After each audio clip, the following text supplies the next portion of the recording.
All right. So as you may or may not know, watching this channel, Simply Always Awake, we have ads on our videos. And by just merely watching those ads, there's revenue generated. It goes to Simply Always Awake. And what I've done since I started monetizing the channel is I donate all of the ad revenue to various causes, various charities, and so forth. Sometimes I do it once a month. Sometimes I wait 2 or 3 months and donate, 2 or 3 months worth. So in this case, we are having a conversation today with my friend Lubaina, and we're having a conversation about some of the challenges that children have and face in Bangladesh, and a really nice charity that we can donate the revenue from January and December to. So first, I just want to introduce Lubaina. Hello, welcome. Hi, Angelo. Thank you for having me and for donating to this charity for slum children in Bangladesh. We really appreciate it. Yeah, yeah, my pleasure. So I met with Lubaina and one of her friends, and her friend, and she's going to tell you this whole story, but her friend does this amazing work where she actually has a school and a sort of shelter for these children on the street, and she's run this for years, and it gives these children who may not have shelter, hygiene, education, even safety, sometimes even parents. It gives them a place to go to become safe, become clean, start to eat, start to learn, start to actually have structure to their life, and potentially grow up to be happy, healthy people. So maybe just start by giving us a little bit of background about what the slums are like for children who are on the street. That's a really good question because I think unless you've been to a country that has this situation, it's very hard to imagine because it's not something we really encounter in the Western world as much. Homelessness is very different here. Over there, back where I come from, because I'm originally from Bangladesh, I grew up there. The kids they live on the streets, and a lot of them have they live in slums, which is like a floating population. So the conditions there are pretty horrible as far as we can tell, right? But for them, it's like getting off the street, it's 1 degree better, right? So they live in very poor conditions. There's very little clean water available. The parents are most of the time working on the streets, like they're either rickshaw pullers or they sell fruit. They're like street vendors, or they have menial jobs. Sometimes they work in factories. A lot of the mothers are housemaids because that's still culturally what happens, and they have very little education. So what happens with these kids is they get caught in that cycle of being on the street, either begging for money or doing menial jobs, and they never really get a chance to come out of that cycle. So to answer your question in terms of the conditions, like just I can send you pictures so you can imagine, but really it's dirty. It's very little clean water. When there's a storm or something, they may lose their homes. Flooding is a regular issue in Bangladesh, and when flooding does happen during monsoon season, a lot of these families get displaced, which is why they're floating population, meaning they go from one area to another, either depending on weather, or sometimes depending on whether or not they can pay money, because the slums also cost money. It's not free. They didn't make it themselves. So they pay the slumlords or people who have built the slum to provide them housing with. So I would say that sums up, just if you can get a little bit of idea of the kind of conditions they're living in, what they're dealing with. Yeah. Yeah. Also, could you touch into a bit about safety and the challenges they face with safety and potential even trafficking and so forth? Sure. Yeah. I mean, the trafficking element of it is very interesting because it's not legal in Bangladesh. It's not legal to marry off any children under the age of 18. However, it does happen, especially in this particular population. And the reason for that is because once, like, it happens, basically, it happens with the girls. It doesn't happen as much with the boys, where the parents think, okay, so now she's 12, she's 13. It's going to give her a better life if we marry her off. It also means they get some money for doing that. So for them, it's like, oh, we're doing the right thing slash getting money, and also one less mouth to feed because they often have like multiple kids, to take care of. So that's sort of their mindset. They're not thinking of like, oh, this is wrong or it's not legal. It's they'll just take the kids to the villages, and the girls will be married off to much older men who have the means. The sad part of that is it is trafficking, because basically when these women, I mean, when these girls get pregnant, they are often rejected by their husbands who are like, okay, next. So that's the trafficking element. And of course, like if you're living on the streets, there's always danger of all kinds of things. I mean, it's not a safe place. Bangladesh has a lot of political issues to begin with. And it's not safe even for me to just like walk on the street at night by myself. So kids living on the street are in danger of kidnapping. They're also in danger of being kidnapped for the purposes of being used for begging, because begging is a whole industry by itself, where children are used to gain sympathy. And the people who beg with kids, especially disabled kids, get more money. So there's always that danger as well. So other than that, like if they're in the slums and with their families, it's the safest place for them, obviously. But there isn't like a great amount of safety given all these other factors that we're thinking of. And the other thing that tends to happen is they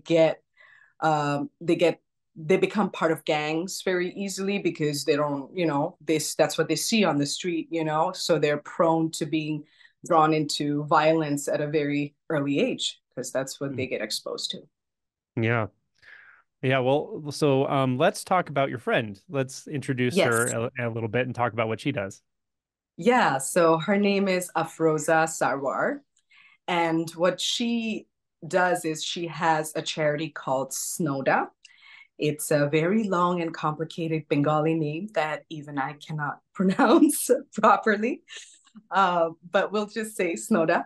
So this charity was started in. She started working with these kids in 2009, but the charity actually was started in 1994 by some friends that she had, and what they were working with a different population. They were working with disabled women and giving them education around how to have a craft, like buying them wheelchairs and like sewing machines and things like that, to basically give them a means of making money and feeling empowered, right? So that's what the original face of the charity was. And then when my friend took over, she wanted to switch it to helping disabled children, because her focus was always more about helping children. And then she faced the issue of what I sort of described, where like disabled children are a commodity in a lot of ways on the streets.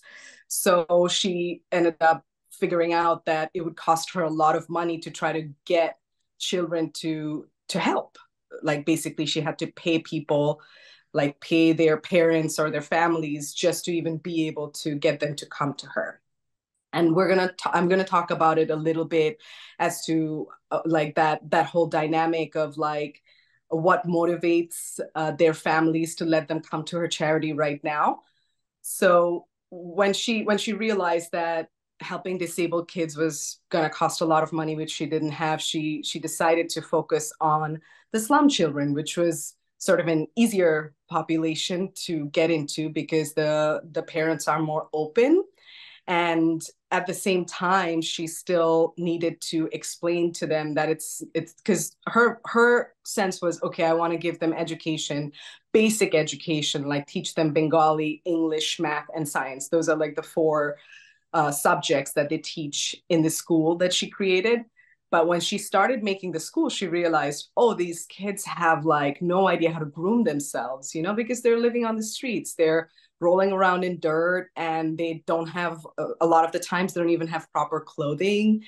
They don't know how to bathe themselves because, again, it's big families. So the parents are busy and don't have time to give attention. They're like barely, being able to make ends meet. So they don't have time to be like, oh, this is how you comb your hair.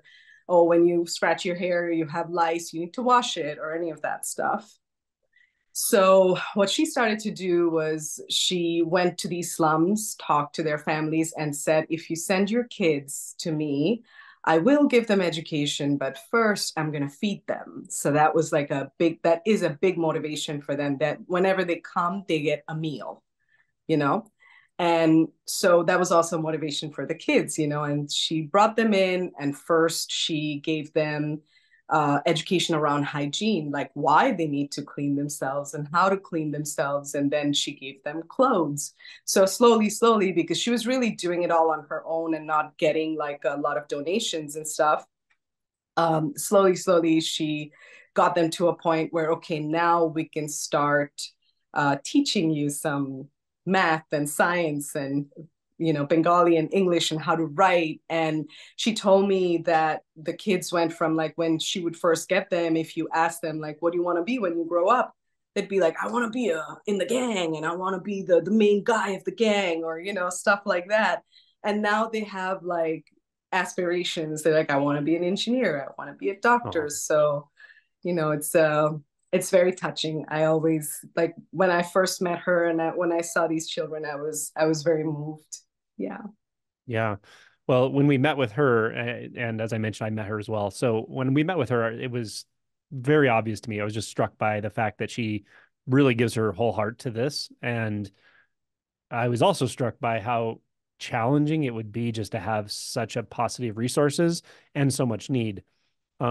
She mentioned that she can only take a certain number of children at a time. Of course, there's vastly more children that could use the benefit of this, but she only has the resources she has. It's all donation based and so forth. But yeah, I was moved the whole time listening to her by how much she really cares, how much she just gives her whole heart to doing this, and there's no doubt these children benefit tremendously from all of that. So yeah. Yeah, absolutely. And so during the one note I wanted to make is the way I got involved was right before pandemic, right before lockdown. I was in Bangladesh, and I had gone back for the first time in 15 years. So, you move away from somewhere, it's not in front of you all the time, you forget what's happening, right? And I came back, I went back, and I was almost in shock because I had grown up with it, but you get desensitized when you see it every day. But when you're moved away and you forget, and you go back and you see what's happening, it was very shocking for me. I was like, oh my God, this is how people live here. I forgot this is what I grew up with. Mm. And I knew I wanted to do something. And then she's also a friend of my dad's. That's how I met her. And my father has been involved in some of these charitable organizations and stuff like that pretty much his whole life. So when I told him I wanted to do something to help the slum kids, he told me about her, and I talked to her, and she explained to me what she does. And then I came here, and I was like, okay, when I go back, I'm going to do some fundraising. I'm going to, I was motivated, right? And then I came back, and it was lockdown, Mm. right? And then what happened was, because of lockdown, they had no resources, like zero, because these are people who go out, make the money for the day, come back, feed their kids, right? So what we did during pandemic was forget school, because there was no school. We decided to give them like money for rent and food. And so we did food drives and clothing drives and stuff like that. And basically we took care of them and their families. It was about 20 kids. So, I reached out to my friends and people I knew, and I said, hey, I'm doing a yoga class, and do a donation for the kids, stuff like that. So that's what we did during the pandemic. So it's kind of changed form as it needs, this charity. It's really supposed to be a school.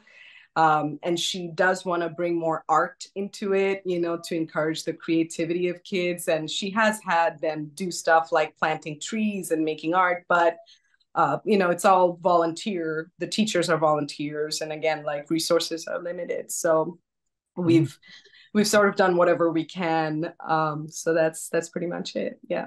Yeah. Yeah. She mentioned when we were talking that the pandemic, like it has with so many industries and so many, everything, really, it kind of took a hit a bit, the school, as far as how much resource she had and how many kids she was able to take care of. But it's still going. strong, and we will put some pictures up here of some of the kids. Are just so adorable, and they look so happy and clean and just excited to be there. So Yeah. yeah. So and also I just checked out my channel revenue, like the ad revenue. So for December and January, it's right around excuse me, it's right around 3,100. So we'll Oh, donate that wow. to it. And Wow. we set up a GoFundMe. We have that set up, Mhm. correct? Okay, Yes, we do. yeah. Yeah. Awesome, awesome, awesome. Yeah. So yeah, thank you. And thank you for setting that up. And thank you, Vani, for setting that up. Yes, thank you, Bonnie. Good. So we'll put the link under the video. So if anyone else wants to donate to this, it'll go directly to Afroza school and help these kids. And there's essentially no administrative. I don't think there's much administrative, that this money goes to. It's really just directly to the kids and resources and food and Yeah. learning materials and all that sort of thing. So, yeah. Anything else that you wanted to bring up or talk about or point out? Well, I wanted to say that so I've never met these kids in person so far, but I've gotten so many videos from them, just like thanking me and telling me to come to Bangladesh because she tells them that, oh, there's this person in New York who's like sending money for you because, oh, this is from her, this is from her. So she keeps saying it like that. And I'm like, I don't do any work really. She does the grunt of the work, but they are really so grateful for every little thing they get. It's unbelievable. And the other thing I wanted to mention is in our society, they're almost treated as if like they're not welcome in Mm, most places, because they're dirty, they live on the streets, and it's kind of how a lot of people react with the homeless here, but mhm. except they're kids and Yeah. they need love and it makes me emotional every time I think about it, but they're very, very grateful for whatever they get, and the joy that comes to them from like an extra class. Like they had this one little class party they did where they made, I don't know how to describe it. It's like a very traditional dish made of rice meal, and it's like a sweets festival that we have around springtime. It's not quite springtime yet, but they do it towards the end of winter, and it's like a traditional thing. So they did that, and she sent me pictures of that because they're just so happy because they got to like make these little things and eat them. They live a very simple life, and they also feel very deeply when they hear that other people in a different country cares about them you know Oh, so I just wanted to share that. oh, yeah. Yeah. Thank you so much. Thank you for taking the time to talk to us about this. And thank you for setting up the GoFundMe. So I'll encourage anyone to even want to donate $10. It'll make a big difference actually, because Yeah, that goes a whatever long you way can. there for these kids. Yeah. So Absolutely. And thank you so much for the very generous donation from your channel, and also for taking the time to do this video, raise awareness, and talk to my friend, and being so open with all of this. Thank you. yeah. Yeah. Thanks for bringing it up. I appreciate you bringing it to my attention. Yeah. Thank you. All right. We'll see you soon, I'm sure, in one of the double barrels or one of the other Q&As. Yes, yes, this Sunday I have it in my calendar. See you then. Okay, Yeah, cool. Thank you. thank you.